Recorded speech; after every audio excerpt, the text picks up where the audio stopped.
City news కు స్వాగతం. వైసీపీని వీడుతున్న నేతల రాజీనామాల పరంపర తాజాగా మచిలీపట్నం తీర ప్రాంతాన్ని తాకింది. వైసీపీని వీడుతున్న నేతల రాజీనామాల పరంపర తాజాగా మచిలీపట్నం తీర ప్రాంతాన్ని తాకింది. మచిలీపట్నం నియోజకవర్గంలో వైసీపీకి పెద్ద షాక్ ఇచ్చారు ఆ పార్టీ సీనియర్ నేతలు వాలిశెట్టి రవిశంకర్, శ్రీకాకుళపు బాబు. మరో 10 మంది పార్టీ ప్రాథమిక సభ్యత్వాలకు రాజీనామా చేయడం పెద్ద చర్చనీయాంశంగా మారింది. కూటమి ప్రభుత్వం అధికారంలోకి వచ్చాక వైసీపీని వీడుతున్న నేతల రాజీనామాల పరంపర తాజాగా మచిలీపట్నం తీర ప్రాంతాన్ని తాకింది. మాజీ మంత్రి, వైసీపీ సీనియర్ నాయకుడు పేర్ని నాని సొంత ఇలాకాలో ఆ పార్టీకి రూరల్ ప్రాంతంలో బలమైన క్యాడర్ రాజీనామా చేయడం ఆ పార్టీ వర్గాలను కలవరపెడుతోంది. మాజీ మంత్రి పేర్ని నాని, వీర విధేయులైన తాళ్లపాలెం మాజీ సర్పంచ్ రవిశంకర్, కేడీసీసీ బ్యాంక్ మాజీ డైరెక్టర్ శ్రీకాకుళపు బాబు, మరో 10 మంది నేతలు పార్టీ ప్రాథమిక సభ్యత్వాలకు రాజీనామా చేశారు. పార్టీలో అవమానాలు తట్టుకోలేక తాము రాజీనామా చేస్తున్నట్లు రవి, బాబు, ఫిషర్మెన్ సొసైటీ అధ్యక్షుడు వీరరాఘవయ్య మీడియా సమావేశంలో తెలిపారు. నియోజకవర్గంలో పెద్ద పంచాయతీ అయిన తాళ్లపాలెంకు సుదీర్ఘకాలం సర్పంచ్గా వ్యవహరించిన వాలిశెట్టి రవిశంకర్కు పేర్ని నాని ముఖ్య అనుచరుడిగా పేరుంది. వీరంతా వైసీపీని వీడడం పార్టీకి కోలుకోలేని నష్టంగా రాజకీయ విశ్లేషకులు భావిస్తున్నారు. సముద్ర తీర ప్రాంతంలో కూటమి కెరటాలలో వైసీపీ తుడిచిపెట్టుకుపోయిందని అప్పుడే కూటమి నాయకులు వ్యాఖ్యానిస్తున్నారు. 26-27 సంవత్సరాలుగా డాక్టర్ వైఎస్ రాజశేఖర రెడ్డి గారి అభిమానులుగా కాంగ్రెస్ పార్టీలో రాజకీయ అరంగేట్రం చేసి మరి ఈరోజు ఆ రోజు మేము పెడన నియోజకవర్గంలో ఉండేవాళ్ళం. 2009 తర్వాత మచిలీపట్నం నియోజకవర్గానికి మారటం జరిగింది.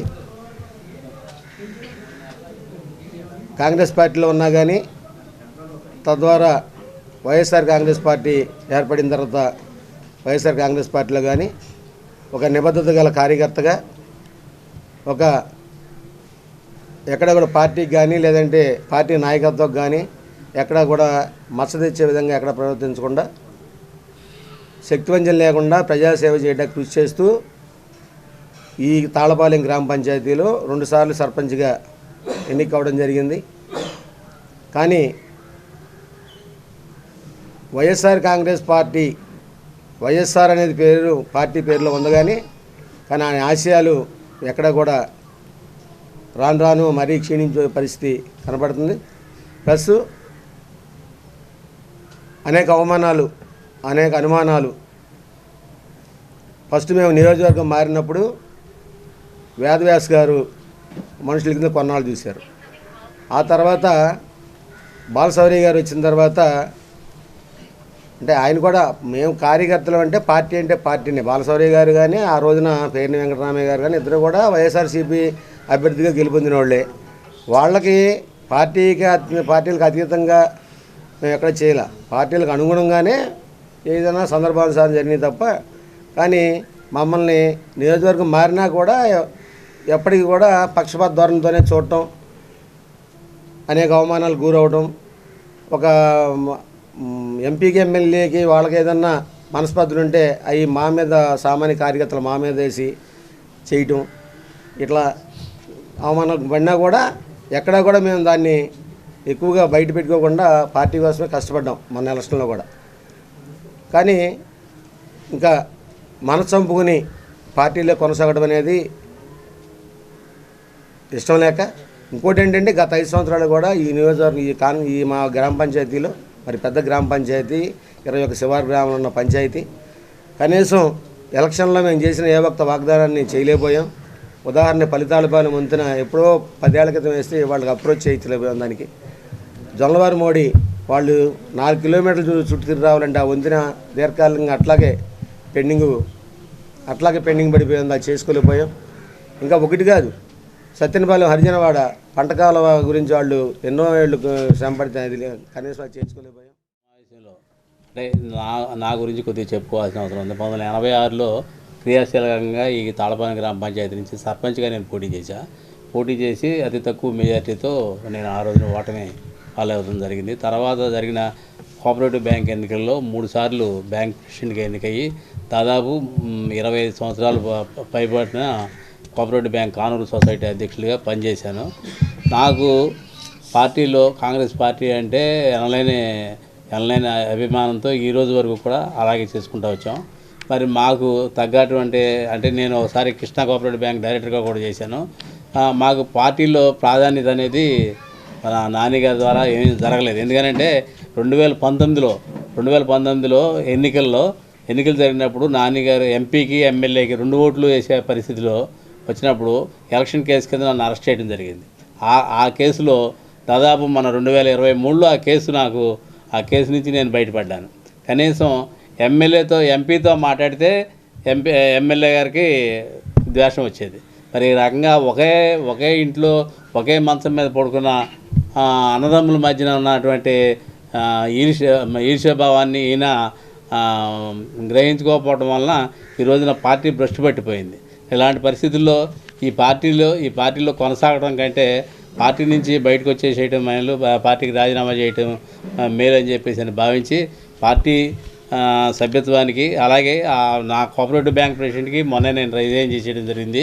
అలాగే పార్టీ ద్వారా నాకు వైఎస్ఆర్ జిల్లా కాంగ్రెస్ పార్టీ రైతు విభాగం అధ్యక్షులుగా నన్ను నియమించిన పేరుని వెంకటరామయ్య నాన్నగారి కృతజ్ఞతలు తెలియజేసుకుంటూ ఆ పార్టీ దానికి కూడా నేను రిజైన్ చేస్తూ పార్టీ ప్రాథమిక సభ్యత్వాన్ని Raghavayya Giripuram cooperative society president.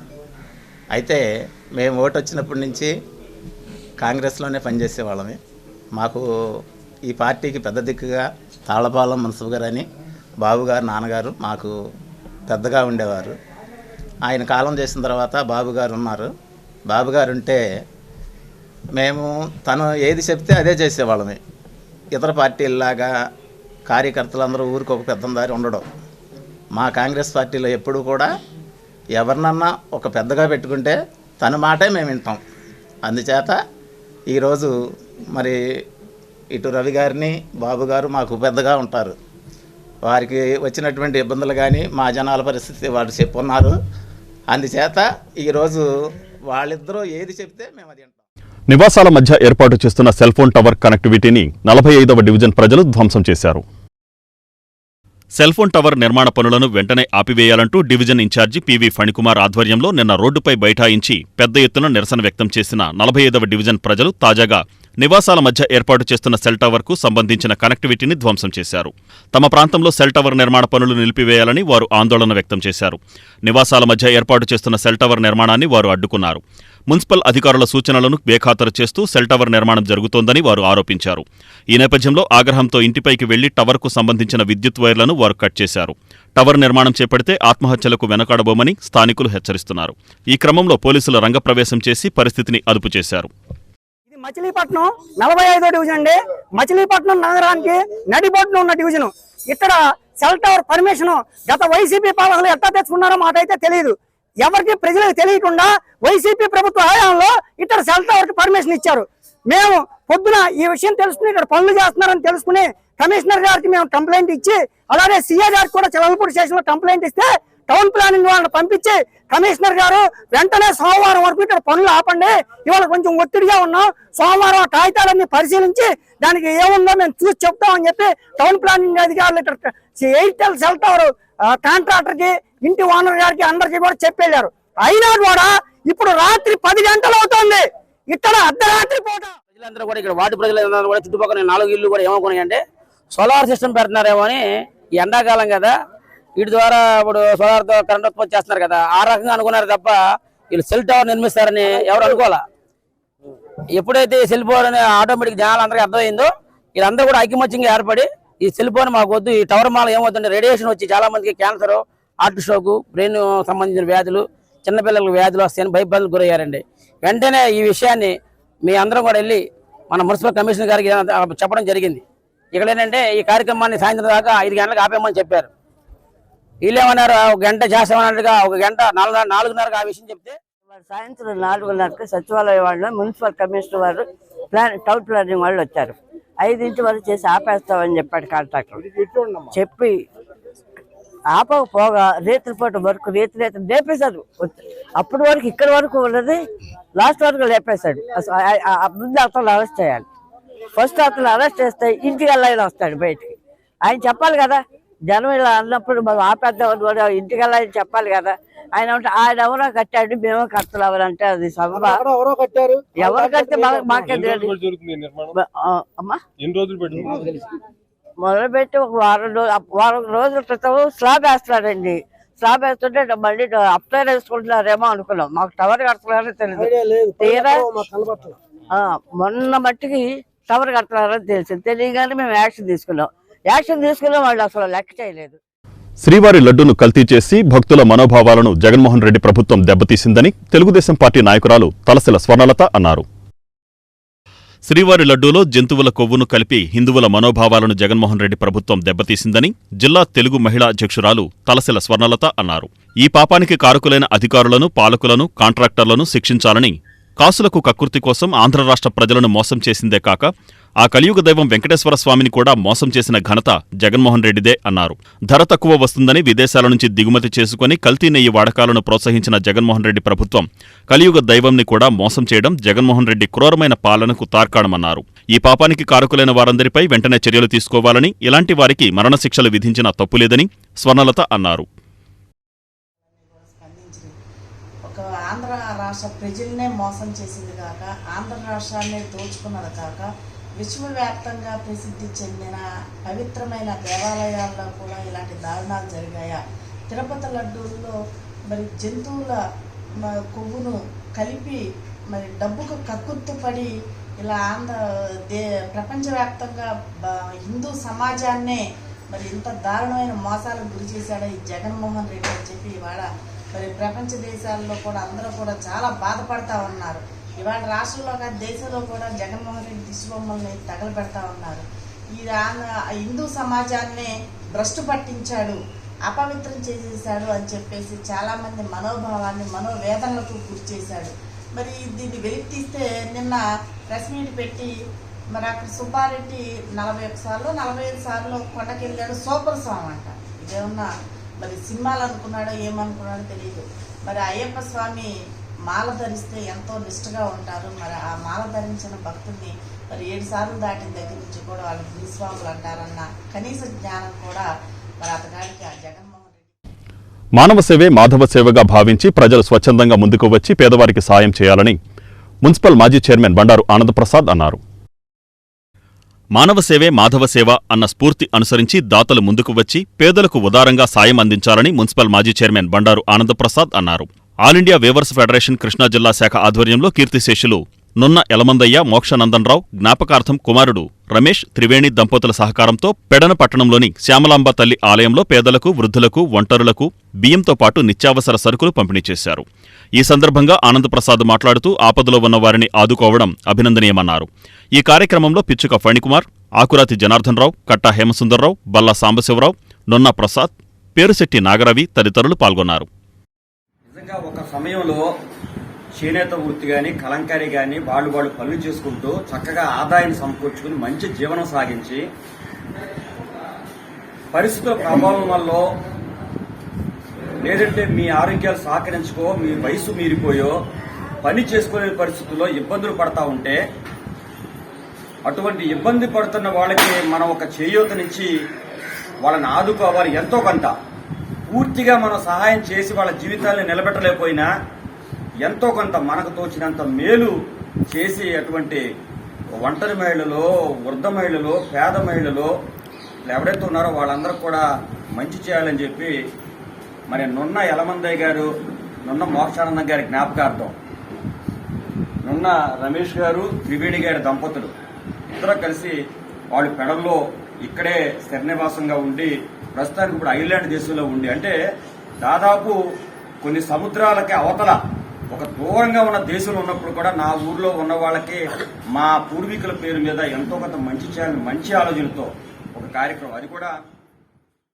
సంబంధించినటువంటి వరదల కారణంగా ఈ విపత్తుల్లో స్వగ్రామంలో మన కార్మికులు, మన కులస్తులు, మరి చేనేత మీద ఆధారపడి ఉన్నటువంటి వాళ్ళు వందల వేల కుటుంబాల వాళ్ళు నిరాశ్రయులైపోయి అనాథులుగా ఇబ్బందులు పడుతున్నటువంటి సందర్భం మనం మరి వారం 10 రోజుల నుంచి వర్షాలకి పనులు లేక అల్లాడుతున్నటువంటి సందర్భంలో మరి స్వగ్రామం మీద మరి ఇక్కడ ఉన్నటువంటి మన ఆత్మీయులందరి మీద కూడా అభిమానంతో పుట్టి పెరిగినటువంటి గ్రామాన్ని ఎక్కడో ఉన్నా మనకేంటిలే అని చెప్పేసి స్వభావంతో మరి దాన్ని తోసివేయకుండా పేదలకు వారి వంతు ఎంతైనా కొంత సహాయం చేయాలని చెప్పేసి మరి all India reverse federation Krishna జిల్లా శాఖ ఆధ్వర్యంలో పనిగారితో మాట్లాడి ఎక్కడో ఐర్లాండ్లో ఉన్నటువంటి దంపతుల వాళ్ళు మరి మా గ్రామంలో మన కార్మికులు, మన సహోదరులు వారందరికీ మా వంతుగా ఎంతైనా సహాయం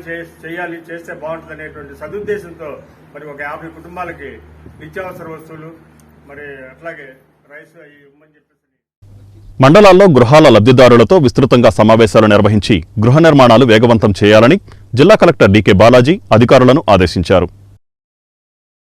మండలాల్లో విస్తృతంగా గృహాల లబ్ధిదారులతో అవగాహన సదస్సులు నిర్వహించి గృహ నిర్మాణం పనులు వేగవంతం చేయాలని జిల్లా కలెక్టర్ డీకే బాలాజీ అధికారులను ఆదేశించారు. నగరంలోని కలెక్టరేట్ మినీ కాన్ఫరెన్స్ హాల్లో జిల్లా కలెక్టర్, జిల్లా అధికారులు, క్షేత్రస్థాయి అధికారులతో గృహ నిర్మాణం, ఇది మంచి ప్రభుత్వం, స్వర్ణాంధ్ర ఎట్ 2047 అంశాలపై వీడియో కాన్ఫరెన్స్ నిర్వహించారు. ఈ సందర్భంగా జిల్లా కలెక్టర్ మాట్లాడుతూ జిల్లాలో గృహ నిర్మాణం, స్వర్ణాంధ్ర ఎట్ 2047, ఇది మంచి ప్రభుత్వం కార్యక్రమాలను సజావుగా నిర్వహించేందుకోసం జిల్లాలో 25 మండలాలకు జిల్లా అధికారులను ప్రత్యేక అధికారులుగా నియమించామన్నారు.